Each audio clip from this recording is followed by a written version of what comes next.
I'm Jess, and it's so great to be with you for a few moments today.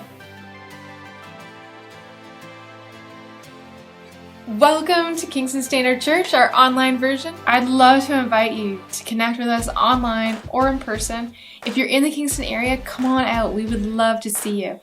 If you're limited to online connection though, not a problem. Just be sure to check out our website for at-home worship resources. But in the description box of this video, you're going to find the link to our website. As well, you can always follow us on YouTube and like us on Facebook, and be sure to subscribe to both so that you'll stay up to date on all the new content when it's posted. We have a variety of resources available to families and kids on both Facebook and YouTube, so if this is your first time joining us, or if you've been here before, we want to encourage you to go ahead and check that out. Because our mission is to equip families for the conversations that they have together to learn and grow and follow Jesus. And if you want to touch base personally, then feel free to reach out. You can send us a message on Facebook, or you can use the address below. So let's dive in and see what we're going to learn about today. Have you ever started into something and then you just ended up in a mess?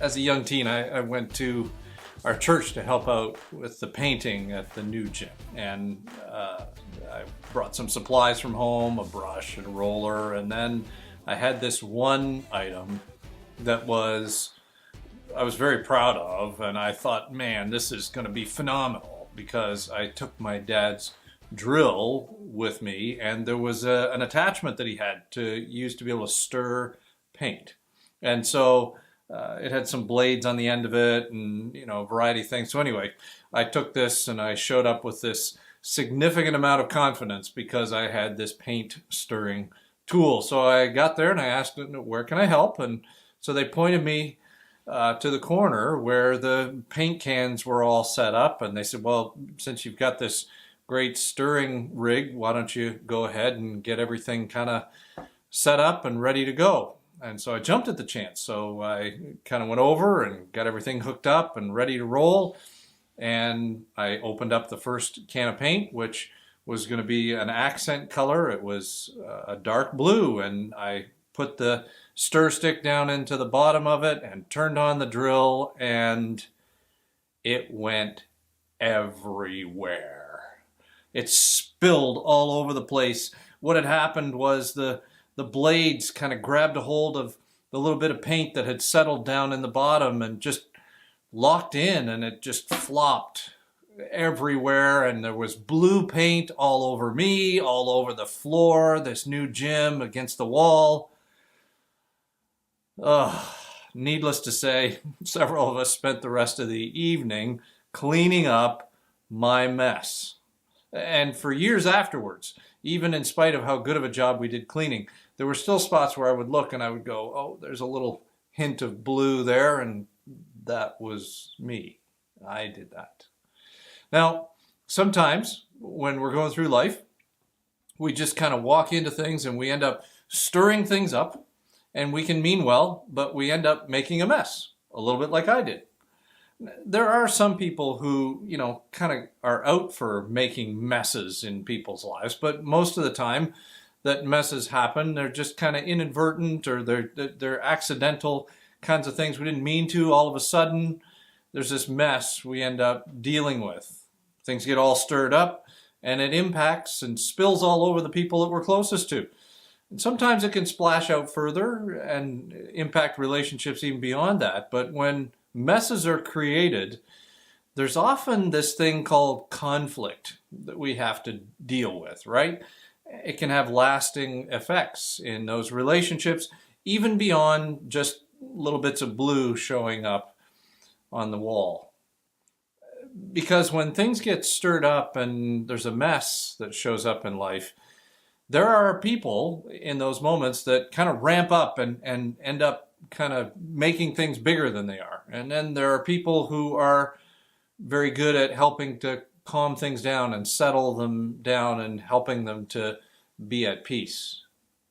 Today, we're kind of exploring what it is that's inside a person and how it spills out and how it can often create conflict in the situation and for people around them. And then there's also the wisdom that God helps us to use to be able to clean up the mess, maybe even extend a truce. We're going to parachute into the scripture and just a little bit of a backstory about some of the names of people that are going to be mentioned here. It's important to know that Samuel, at this point, has been the spiritual and political leader of Israel for quite a few years. And he's overseen a transition from being governed by judges in the country of Israel to being governed by kings. What happened was the people kind of wanted to be like other nations, and they wanted a king. And so this guy came along. His name was Saul, and he was chosen. He looked like a natural choice. And so King Saul kind of gets into being king, and he pushes away from God. And then as a result, David is chosen to replace him, and he was a rather unexpected choice. And as many of you may know, David's selection to be next king was not only unexpected, but he had a long waiting period before he ascended to the throne. So as we jump in, at this point, Saul is still the king in Israel. He knows David is coming behind him, and he's kind of looking to get rid of this threat of David to protect his own dynasty. And so David is in hiding. And people have been kind of gathering with him, and there's this entourage of about 600 warriors and their families that have all kind of rallied to him, and you can imagine it's becoming increasingly difficult to hide that kind of a group. You can imagine how hard it would be to keep a low profile with that many people around.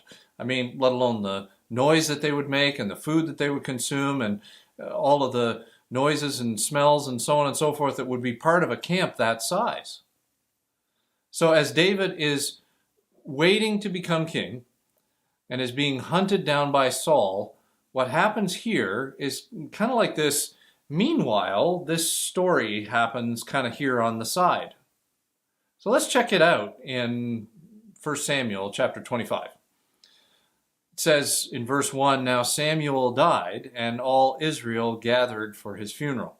They buried him at his house in Ramah. Then David moved down to the wilderness of Maon. There was a wealthy man from Maon who owned property near the town of Carmel, and he had 3,000 sheep and 1,000 goats, and it was sheep shearing time, which was a common celebration in that culture." Verse 3 says, "This man's name was Nabal, and his wife Abigail was a sensible and beautiful woman, but Nabal, a descendant of Caleb, was crude and mean in all his dealings." Okay, so there's some interesting observations already. Verse 4 continues, when David heard that Nabal was shearing his sheep, he sent 10 of his young men to Carmel with a message for Nabal. "Peace and prosperity to you, your family, and everything you own. I'm told that it is sheep shearing time, and while your shepherds stayed among us near Carmel, we never harmed them. Nothing was ever stolen from them. Ask your own men, and they will tell you this is true. So would you be kind to us, since we have come at a time of celebration? Please share any provisions you might have on hand with us and with your friend David." David's young men gave this message to Nabal in David's name, and they waited for a reply. "Who is this fellow David?" Nabal sneered to the young men. "Now, who does this son of Jesse think he is? There's a lot of servants these days who run away from their masters. Should I take my bread and water and meat that I've slaughtered for my shearers and give it to a band of outlaws who come from who knows where?" Now, in that moment, in one reaction, Nabal spreads paint everywhere, so to speak. What a mess he just created. I mean, this was an awful, awful response. Nasty, disgruntled, foolish. He sends these messengers packing after a series of raging cultural insults. He insults David and everyone with him. He effectively says, "How dare you ask me for anything? You are all idiots. Get out of my sight." Now, David and his men have been providing protection, like it says, for Nabal's flocks. That large presence we talked about earlier, it just deterred random raiders who would often kind of, jump in and beat a few people up and steal whatever it is they wanted. They took some things and then they were off and on their way. In this area at this time, it was a little bit of a Wild West kind of life. So it's mentioned as well that it was shearing time. I kind of alluded to that earlier. This was a celebration of the blessing of God. And it's also a time to honor people who have helped you as someone who is a landowner like Nabal. This is not some kind of shakedown, scam, or some kind of protection racket. We'll protect you if you take care of us. David's request is entirely appropriate in his culture. We've protected you and we wish you the best. Can we be a part of sharing in the celebration that you are a part of right now? Now check out when David hears what Nabal has to say, what his response is. So David's young men returned and told him what Nabal had said. "Get your swords," was David's reply, and he strapped on his own. Then 400 men started off with David, and 200 remained behind to guard their equipment. Meanwhile, one of Nabal's servants went to Abigail and told her, "David sent messengers from the wilderness to greet our master, but he screamed insults at them. These men have been very good to us, and we never suffered any harm from them. Nothing was stolen from us. The whole time they were with us. In fact, day and night, they were like a wall of protection for us and the sheep. You need to know this and figure out what to do, for there is going to be trouble for our master and his whole family. He's so ill-tempered that no one can even talk to him."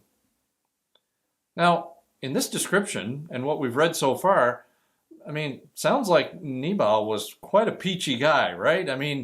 First it said he was crude and mean in all his dealings. We see his exchange with these young leaders, and then his own people say he was so ill-tempered that no one can even talk to him. This is kind of what he's been known to be. The servant kind of says, you know how he is, stirring things up, making messes everywhere. Wouldn't it be interesting to know how Nabal became this cranky, disagreeable man? I might suggest that somewhere along the way, stuff that was happening to Nabal started settling into his life. Maybe somebody ripped him off, or some bandits grabbed some animals and beat his workers. Maybe a servant somewhere along the way ran away or cheated him. Maybe there were people who were reaching out to try and get something for nothing from him. We don't know exactly what happened. We don't have that part of the backstory, but he certainly felt justified to say what he did, even though he burned bridges with his people and with David.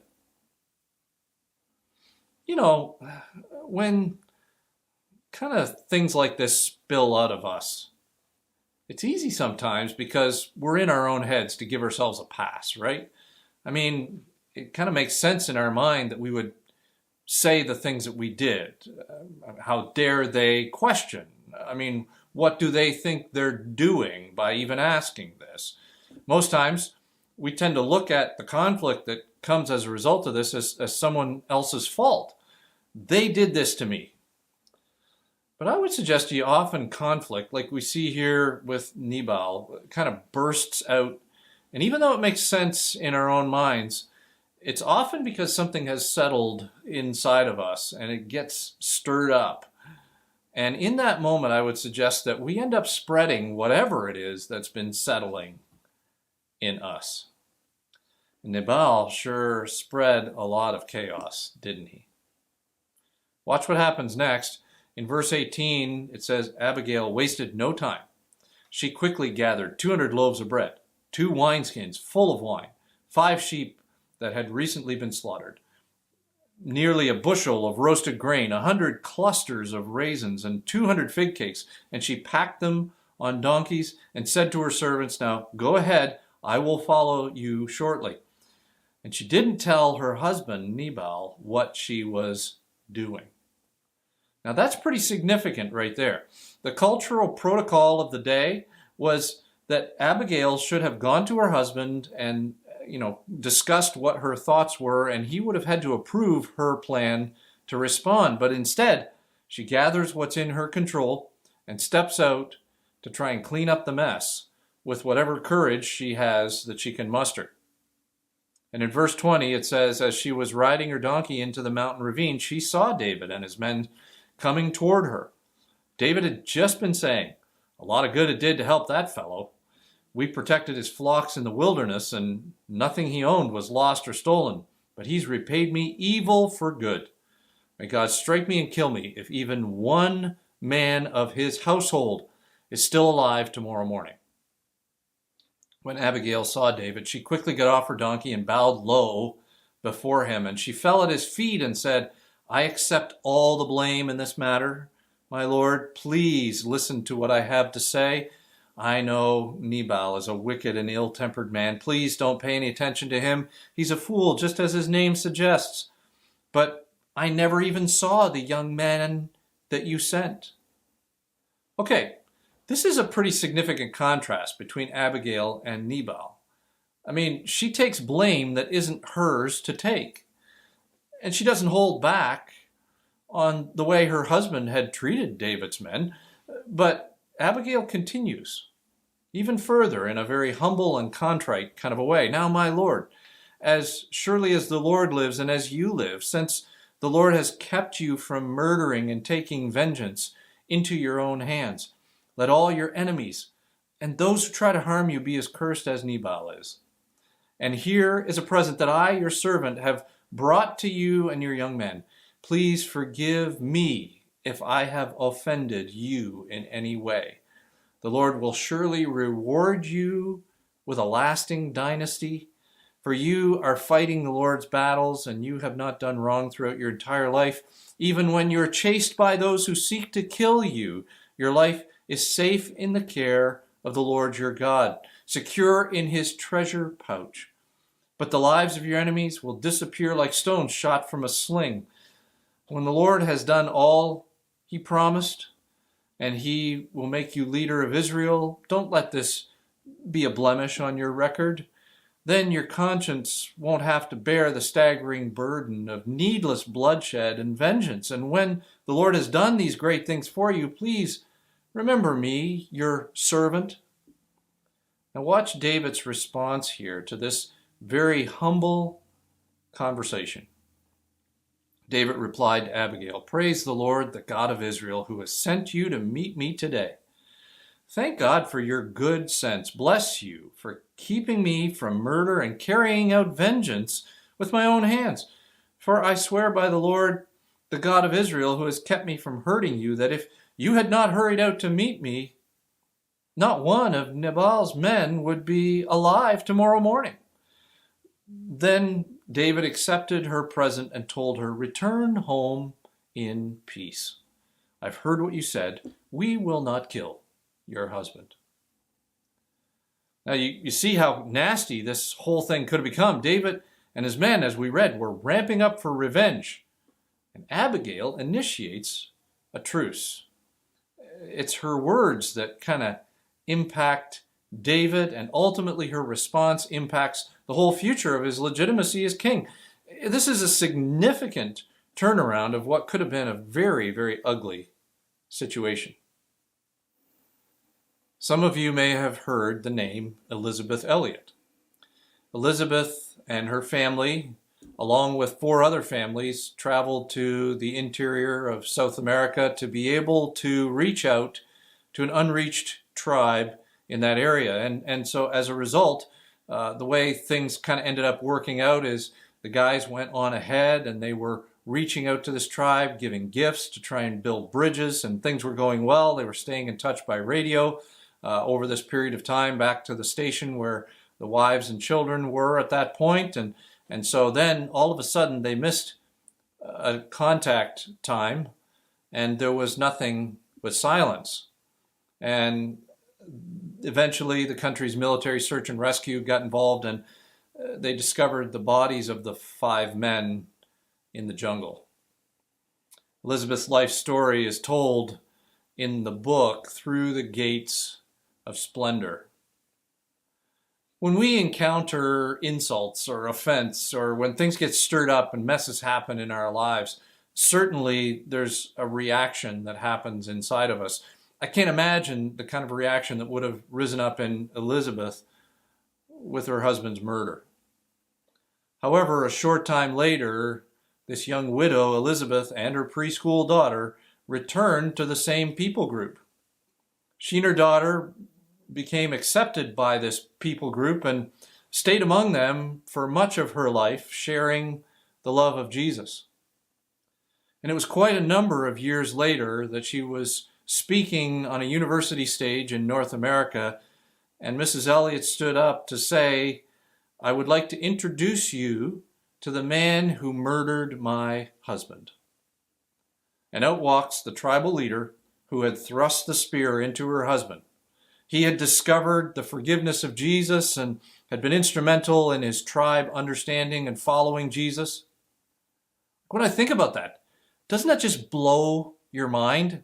Like, what we would have expected to have settled inside of Elizabeth was the anxiety and the pain and the anger and the turmoil of the loss of her husband.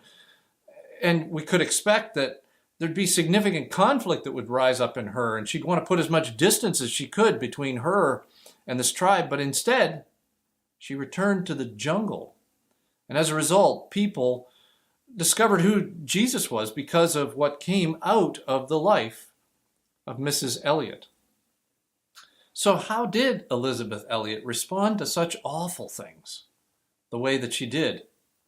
Well, on the other hand, a guy like Nabal only seemed to grow his reputation as a grumpy man. I would suggest that there is a peace that Jesus talks about. He says, "I give you peace not as the world gives peace." And he talks about the blessing that is for people who make peace. Blessed are the peacemakers. And this is not just about people who ignore or avoid conflict. And it's not a peace that just demands that there be an absence of conflict or an absence of difficult struggles. It's a peace that actually depends on trusting God's perspective through any struggle. So that kind of peace is the peace that says, although we may not see peaceful situations, we can be at peace. And the Apostle Paul goes on to describe some of what this looks like. He's talking to the Philippians, and he's sharing a statement like, "Let the peace of God guard your hearts and minds." This is written in the context of worry and anxiety, and that how that often creates a lot of inner conflict in us. And it's really about listening to the way that God defines us instead of being defined by our experiences or our hurts or the offenses that have happened to us. Because God's definition of who we are brings peace that guards our hearts and minds. He helps his peace settle in us. And so instead of the conflict that settles into us, that ultimately spills out and creates all kinds of messes around us, we ultimately can find rest in his competent abilities to take care of what we need on the inside and out. And as time allows this peace to grow, the Apostle Paul also talks about how, when he's talking to the Colossians, he refers to this as, "Let the peace of God rule in your hearts," or have authority in your hearts. And this is actually written in the context of relationships that would bring tension. And as that peace grows in us, it impacts what flows out of our lives. The confidence and trust in God allows us to share peace in our family, in our workplace, in our community, or in Elizabeth Elliot's case, with the people that had created a whole lot of mess in her life. I would suggest to you today that as we think about these different images of people and what they are spreading, we could say that we end up spreading whatever settles in on us. So instead of the things that so often define us, God brings peace, and that peace grows as it impacts the people around us, and as we are able to continue to share his peace because of how he continues to define us. That's what we're watching here in the situation with Nabal and Abigail. I mean, she stepped up with courage to respond even in uncertainty. She chose to work together with people to move through conflict. We talked about Elizabeth Elliot and Abigail both demonstrating how conflict helped them to draw closer instead of being pushed apart from people. So we spread whatever settles in our lives. Obviously, this is in large contrast to Nabal, who pushed people away. Now, maybe he was listening to what people said about him when they claimed that his name meant fool, or maybe he was worried about what would happen to him if Saul found out that he'd helped David. He was kind of living in fear he could lose it all. Or maybe Nabal's wealth had made him aloof, and he was reminded of people who just show up with their hands out every time there's somebody that's got money. We don't know how Nabal got there, but he spread what had settled inside of him. And this conflict was just the outflow of what was happening inside of him, because we spread whatever settles in us. So, as a result, we can recognize that there's a pretty good indicator of how we monitor our lives of what's spreading in. What spills out when our lives get stirred? What spills out of us when unexpected or hostile things start to happen? As we read on, we'll discover that when Abigail returned home, she saw that Nabal was having a big party, which was completely normal stuff. After all, this was the celebration of the shearing of sheep that he was celebrating with his workers. And even though David had spared him, Nabal ends up meeting a rather unfortunate end very quickly. Now, peace can grow in us. Peace that helps us bring peace to the situations that we face, like Abigail, like Elizabeth Elliot. And this happens as we allow God to deal with us from the inside out. So God stands ready to help us clean up the messes that might be growing inside of us that will eventually be spilled out. The mess that's just waiting to get stirred up. So a worthwhile question for us today might be, what's been settling in to our lives lately? Putting us more on edge, or settling us more at peace? And what's spilling out of our life as it gets stirred? Father, we thank you for this warning sign that you provide in our lives. We thank you for the example of Elizabeth Elliot, for Abigail, for Nabal. We thank you for the way that sometimes we can see ourselves in some of these folks, and how we long to be like one but not the other. And so I pray that if there's growing tension in our lives and the offenses and the challenges that we've been facing are continuing to put us more and more on edge, then I pray that you would help us to recognize that and allow your peace to grow in us, work on the inside of us. And as we yield to you, may that transform what continues to flow out of us. And if we're living in a time in our lives where we see the peace of God continuing to grow in us, then I pray that it would be because we are allowing you to define us, and you're continuing to shape us, and what's coming out of us is actually bringing us closer together, even in spite of conflict that may be happening around us or even happening with us. And so God, I pray that you'd help us to address some of these issues in a way that reaches out to bring a truce with you, a truce with the people around us, a truce even oftentimes that you want to bring internally with ourselves. And we thank you. We praise you today. In your name, amen. Thanks again for joining us today. Be sure to subscribe to our YouTube channels, or if you're watching this on Facebook, then you can like and follow us there. And it would mean so much to us if you took a moment to comment, like, and share this video so that others are able to enjoy it as well. And hey, if you're in the Kingston area, come on out. We would love to see you. Please know though that you are loved and that we're praying for you. And we certainly appreciate your prayers too. We'll see you soon.